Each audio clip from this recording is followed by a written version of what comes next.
not only in the grand final, but at match point, pushing Gen G to the very limit after losing to them in the upper finals.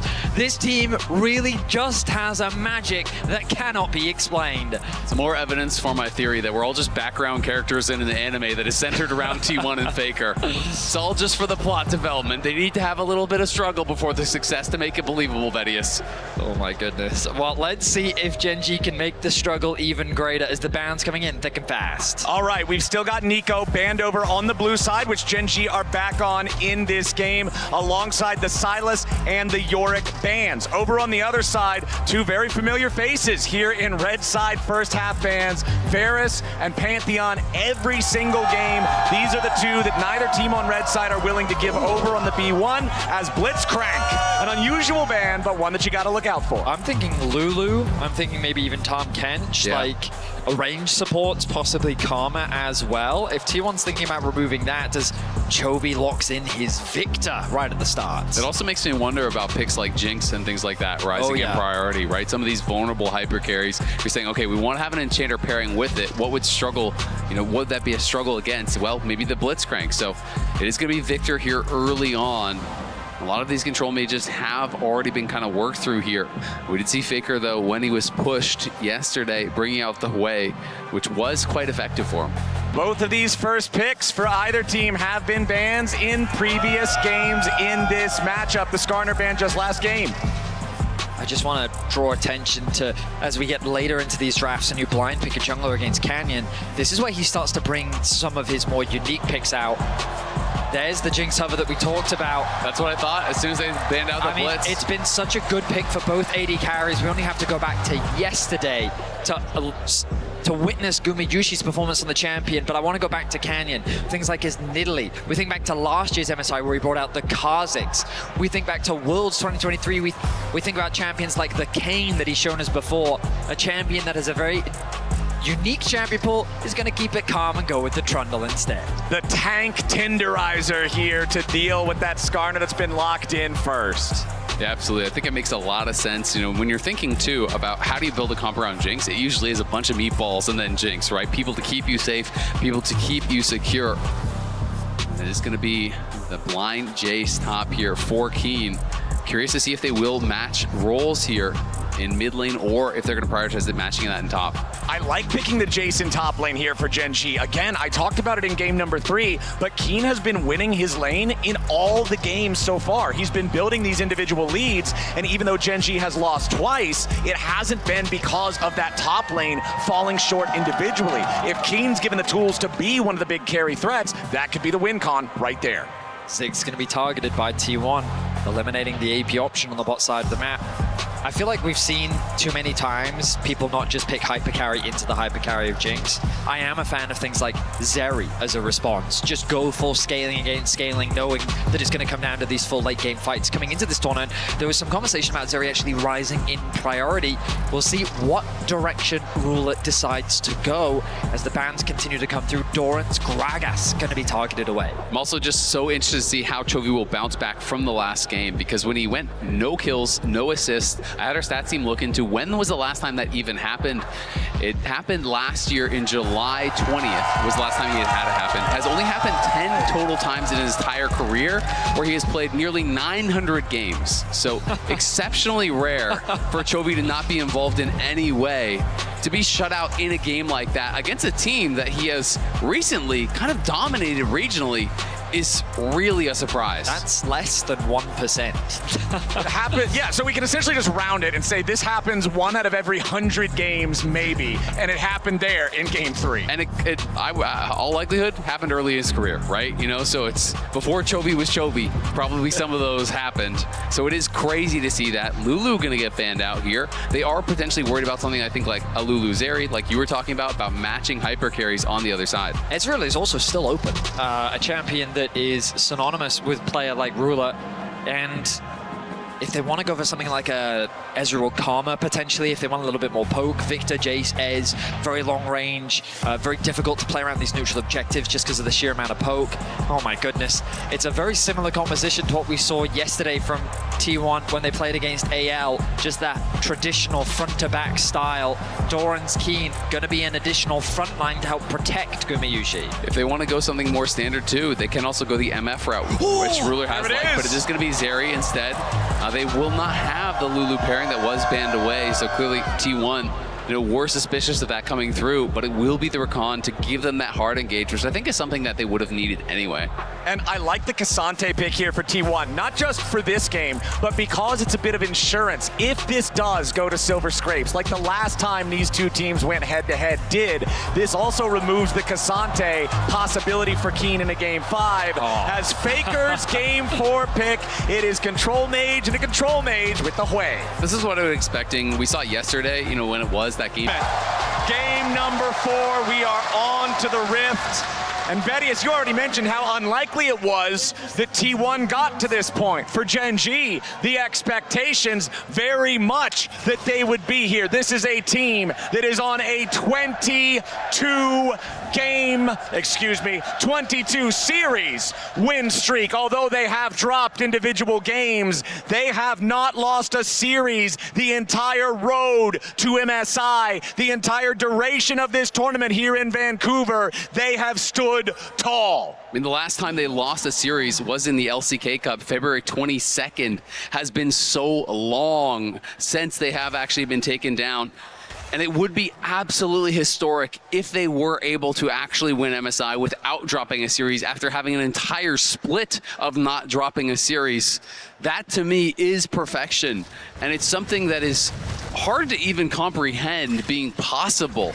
But Gen G now 1 game away from tripping at the final hurdle here, from being just brought up barely short here by T1. Yeah, the unfortunate reality for Gen G is that so many teams, rosters, organizations have been on the precipice of making history, and the number of times that T1 have stood in their way is too many to count.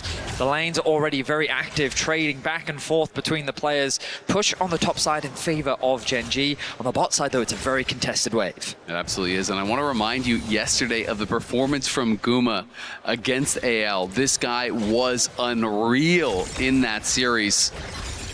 32, 8, and 27, ridiculous. Had massive leads in most of the games early on. Was pumping out the damage. The Jinx game, he was completely untouched.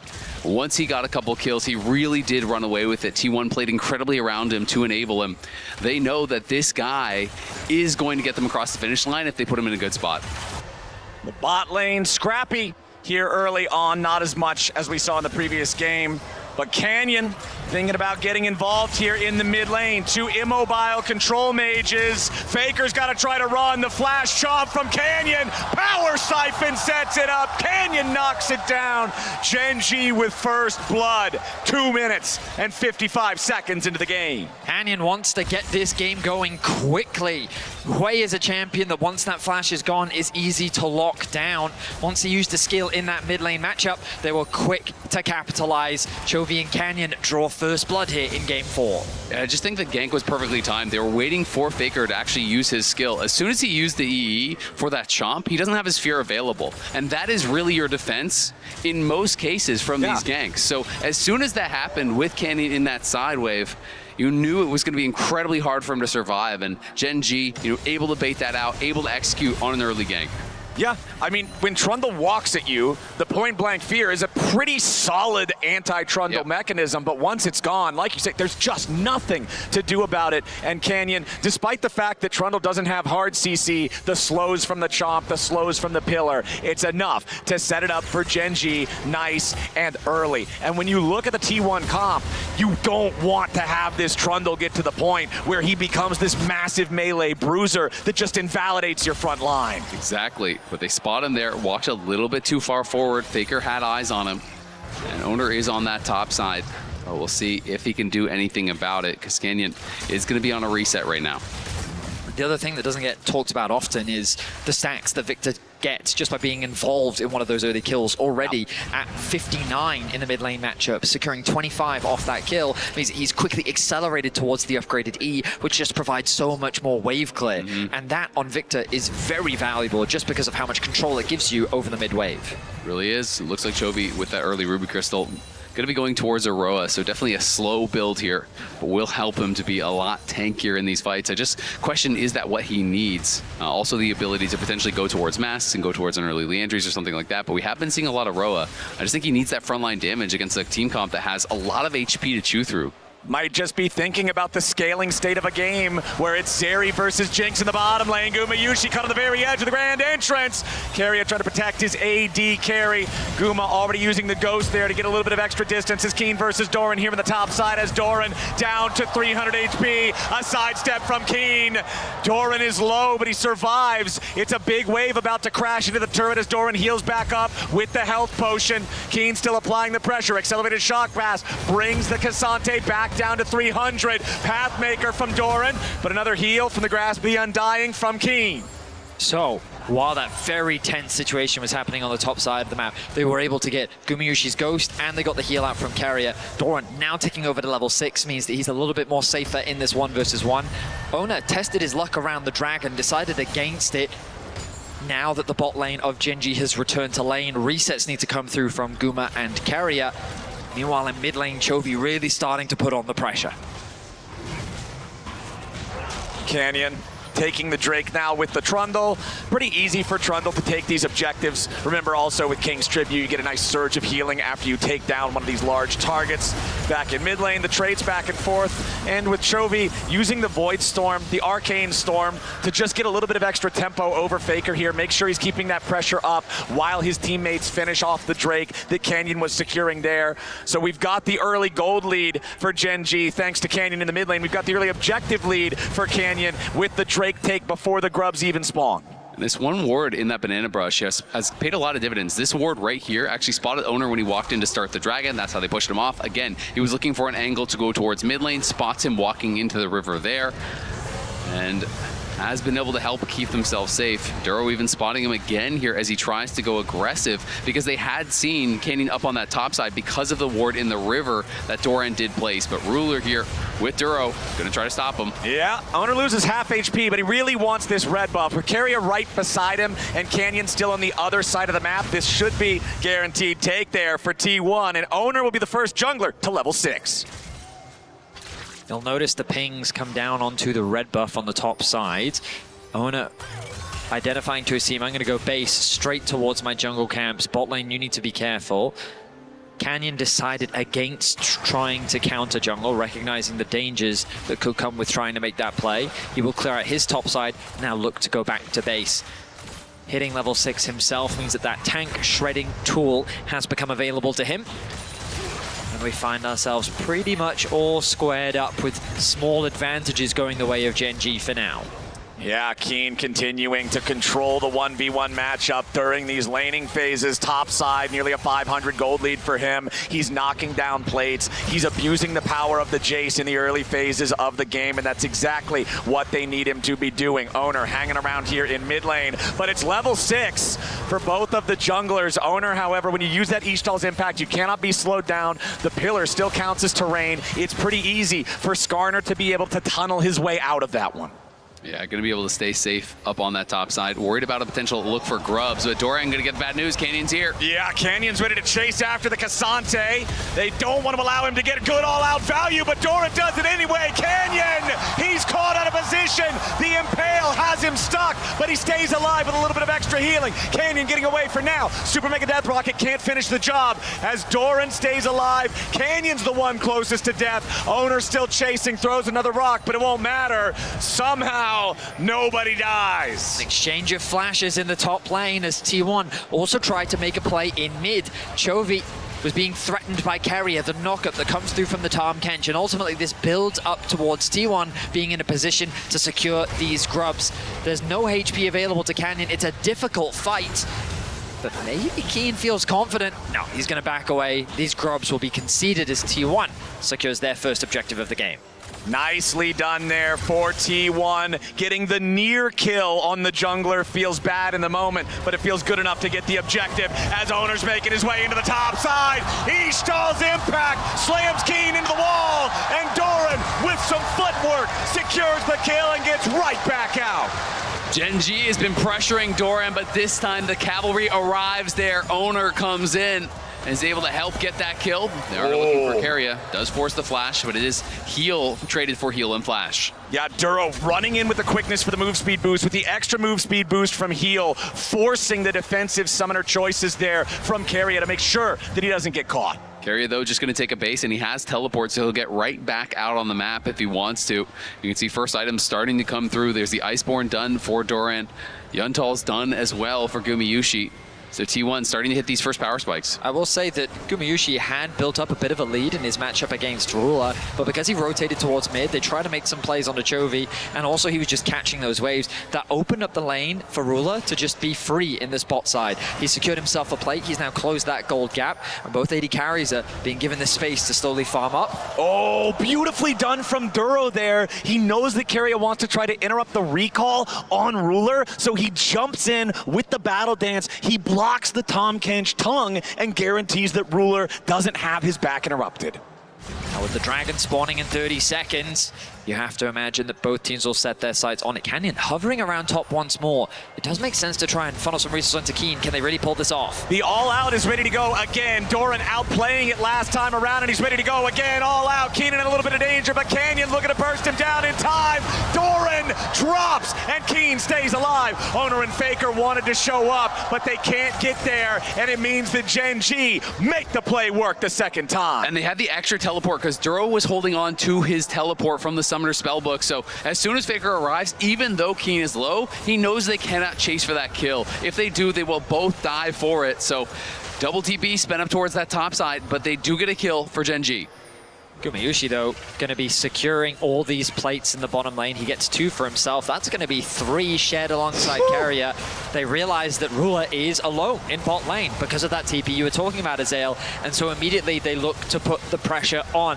Topside, GenG trying to cross map. Keen trying to hold this wave. Yeah, Keen really doesn't want to give away the first turret this early, especially when his team's looking to put the damage into the top side. Tier 1, Keen holding on, but the final rocket finds the target. T1 now trying to get a kill onto Keen. Keria gobbles him up. Gumayusi shoots him down. T1 tie up the kills. Your meal is served, Keria and Oner. Serving up Keen on a silver platter to the Jinx, getting him the first kill of the game. He got paid with the plates, he got paid from the tower kill, and now gets a kill on the top laner to boot, opening up an 800 gold lead here for the Jinx to equal that of Chovy's in the mid lane. That's the biggest thing. Gumayusi is being accelerated. The feats of warfare, a single kill could determine it alongside the next objective for T1. It's a very tense affair. The gold is dead even as GenG's finding advantages. It was Chovy that secured the tower in the top lane, but Gumayusi is becoming a problem. Chovy might have secured the turret top, but the turret bottom was killed by T1 first. Gumayusi, 700 gold ahead on the hyper carry Jinx, on the big performance that you already mentioned, Isaac. We saw yesterday with this champion. T1 off to a solid start here, but the gold, like you say, Vedius, it is still even. GenG, we'll see if they can stop Gumayusi from continuing to farm more money. These plates are just looking like free gold coins, and Gumayusi will pick up even more. Well, Chovy does have the gold lead. Like I said, I do worry about this potential build. You know, I would have liked maybe a more aggressive build here, because Roa is going to be so slow, and yes, it does make you tankier, but I feel like the fights are almost purely front to back here. He needs to be able to have the damage actually knock through these frontliners, or it's all going to kind of be up to Ruler. Canyon shows up in time to try to help Ruler defend this tier 1 turret, but again, they don't need to kill the whole thing. There's still plates up. It's not 14 minutes just yet, and Gumayusi gets another cash in on those plates.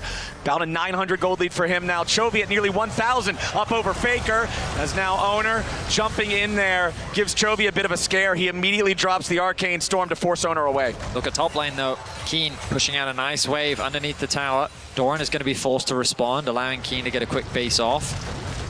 This Jace a little bit behind, considering he has fallen twice, but definitely in a solid position, looking to stack up that tier as quickly as he can. The kills are only 2-2. The plates, very similar, but the edge to T1 by 2 of those as well. 14 minutes into the game as the plates fall. It's a tale of 2 sides of the map. T1's bottom lane is ahead, but the jungle and the solo lanes of Gen G have built advantages for themselves. They absolutely have. And we've got to talk about T1 and their history at MSI. This is 2017, the last time they actually won back, a very different roster here with Huni on it. And you can see, they had a number of years where they didn't even qualify. They are now on this streak of qualifying, but they finished second in 2022, third in both 23 and 24. Now on match point here, looking to win again at MSI after 8 long years. T1, 5-man group here in the top side river as the Rift Herald spawns. So often we see big fights break out for this big objective. Accelerated Shock Blast finds no target. In the meantime, Canyon has secured the Scuttle Crab for the side of Gen G. 1 Drake to 1 for both sides here as Canyon's gonna start up the Herald on his own. T1 still looking for control over the mid wave. They'll push it up slightly faster, but Ruler can easily clear the minion right after. Keria jumps in on an abyssal dive, and Gen G's ready to fire back. Keria in danger, trying to pop the thick skin. Stays alive for now, but Ruler jumps in. Feet of Warfare gonna be claimed by Gen G, and T1 picked the wrong moment. Gen G were ready to absorb the engage. They'll take the kill, they'll take the feat, and they'll take themselves the Herald. Duro so quick to re-engage off of Keria trying to make a play on the map. Duro takes a chunk of damage. T1 trying to contest his tower. Spiraling Despair on Ruler. He's got to flash away to stay alive. Keen putting a little bit of pressure onto Doran now as Chovy makes his way back into the fight here too. Gumayusi low on health, low on mana. Doran, footwork over the wall, barely stays alive. Gen G will not allow T1 anything more. The feats are going to be decided by the next objective here. This game's so tense right now. Herald summoned up here. Gen G going to be able to likely knock this tower down, but T1 still staying around, seeing if there's any possibility to at least stop the Herald from charging again, and they should be able to accomplish that. Yeah, no worries about that. Faker can kill it as it tries to rear up and get another charge. No dice, but Gen G, beautifully played sequence there to stop T1 in their tracks. And it's Keria that you need to keep your eyes on. He thinks that he's creating this collapse, but it's he who gets collapsed on. A beautiful pillar placed with the engage that comes through from Duro, charming onto 2. Oner uses his ult in response, but they don't quite have the damage needed to get that kill onto Duro, meaning that he then bounces back to his team, and Gen G walk away with a kill. And they didn't have the follow-up CC because Guma actually spent the chompers just trying to keep the rest of Gen G out. So when you spend that Skarner ult on Duro, who has already used all his spells, who has already spent the ulti, you need that kill if the fight is going to go your way. So pretty catastrophic when he is able to get out to safety. And that bought the space for Ruler to then feel confident to go in, knowing that Skarner ulti was down. But this would be feats here if T1 are able to take it. Yeah, T1 are first to the scene here with a Drake, and it looks like Gen G might just give it away. They're going to focus on the tier 2 in the top lane instead. They want to build the gold lead that will now balloon to over 2,500. It will be the feats claimed by the side of T1. The Infernal Drake is theirs. 2-1 on the Drake count. The extra magical boots in their pockets. Or on their feet. I think back to the beginning of spring, game 3 of this matchup. It was Chovy's Victor with the fancy footwork, the incredible playmaking that really came up clutch. And now, as you highlight, Azael, look at the gold invested into him. That Rod of Ages, 5 stacks, getting closer to that Liandry's. Yep, 1.6k in his favor in that mid lane matchup. As you say, closing in on that Liandry's, which is such an important buy here when you're going up against Tahm Kench, Skarner, Cassante, all of this health that you have to be able to punch through. Chovy is going to be doing work with this gold lead. And 4 minutes left on the clock until the danger point that you were talking about with the Rod of Ages being weak early as it stacks has kind of passed. The item will still have plenty of value once he gets all of those. And especially considering the last game, the 0 kills, 0 assists. Chovy's having a great time here now. A little more damage is all they need on Doran, but Keria gets him out alive. You can't say the same thing for the turret as Gen G take another objective. It's 4 turrets to 1. T1 seeing if there's anything they can find behind after, but for Duro, it's an easy grand entrance back of the wall. Ruler slammed in. Oner goes for the impale, but there's no backup. T1 desynchronized, and Oner has to use his flash just to not die. GenG is vicious with their aggression, pushing in that bot tower, immediately forcing a fight onto Doran.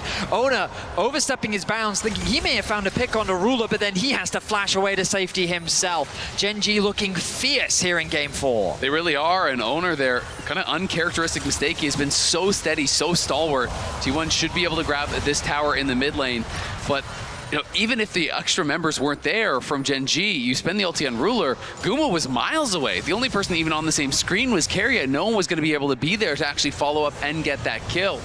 And losing the flash on Skarner is critical because look at the engage for T1. It's almost non-existent, right? You really are relying on that playmaking tool here from Oner to be able to put pressure on the carries.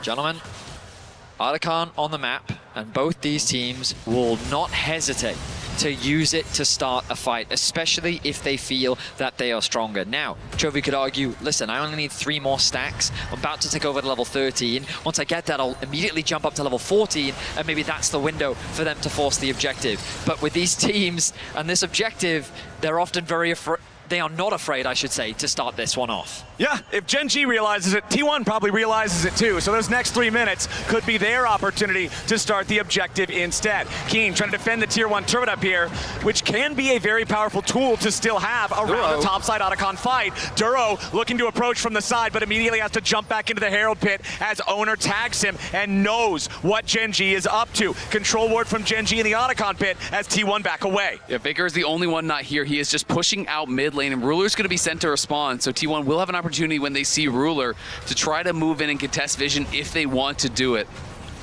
T1 still playing cautiously here as their mid laner is over in the mid lane. Duro looking to make a move onto Faker. He finds the grand entrance with a quickness, and Ruler puts bullets through Faker's heart. GenG with a kill on the enemy mid laner now has control.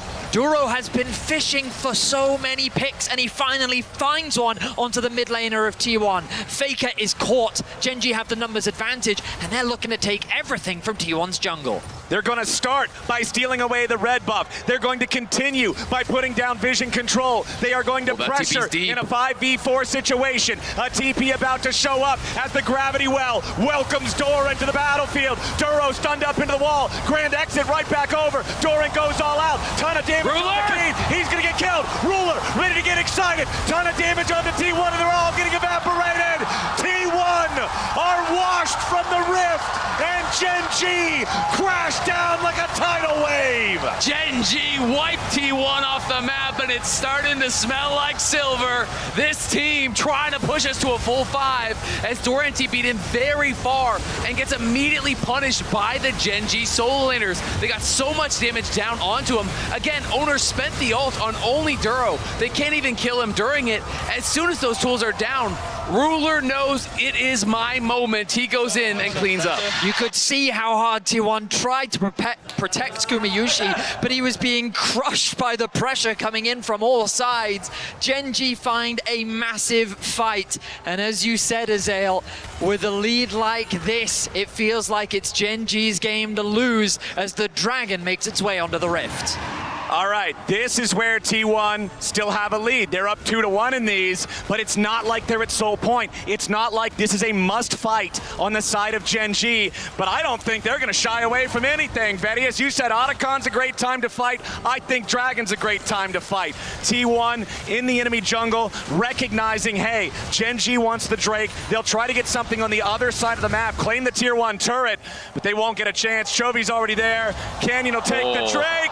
Super mega death rocket, just a little bit too late as Keen versus Doran down here in the bottom side. It's not going to turn into a whole lot. Canyon just looking to steal away the blue buff here at the same time. Guma around those objectives though, man, it just hits different. You look at the rocket and you know. I was there in 2022 at the World Finals. I mean, even in the last series, he stole multiple. This guy just seems to do it time and time again. He's pretty good. at AD carry. Yes. One would have to That checks out. assume.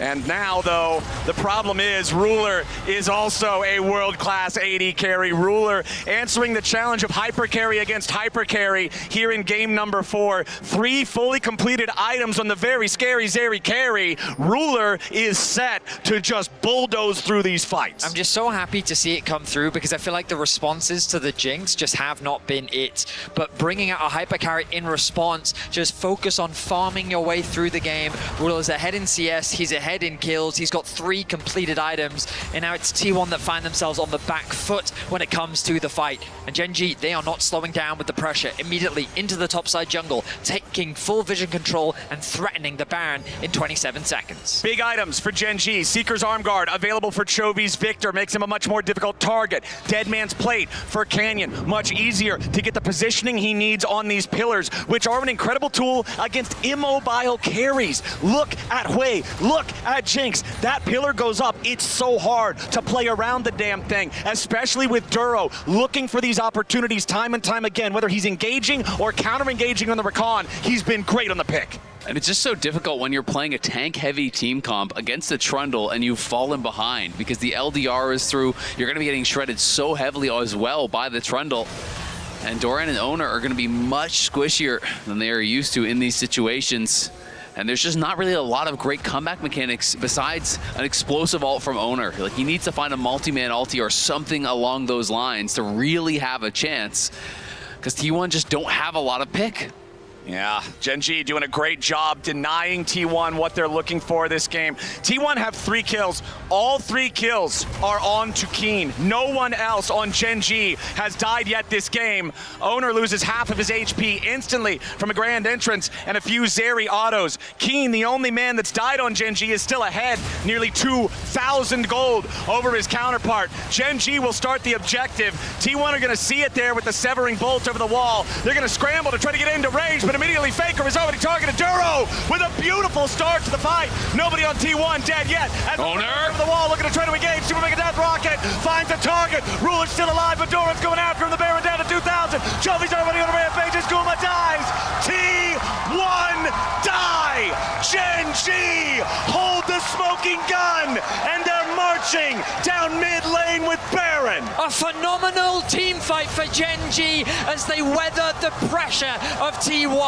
They set their sights on the Nexus and they're looking to bring us to game 5. Faker is alive, but he stands alone. GenG with a 5-man push. They dive Faker, they ace T1, and they guarantee us one final game. GenG tie up the series. We're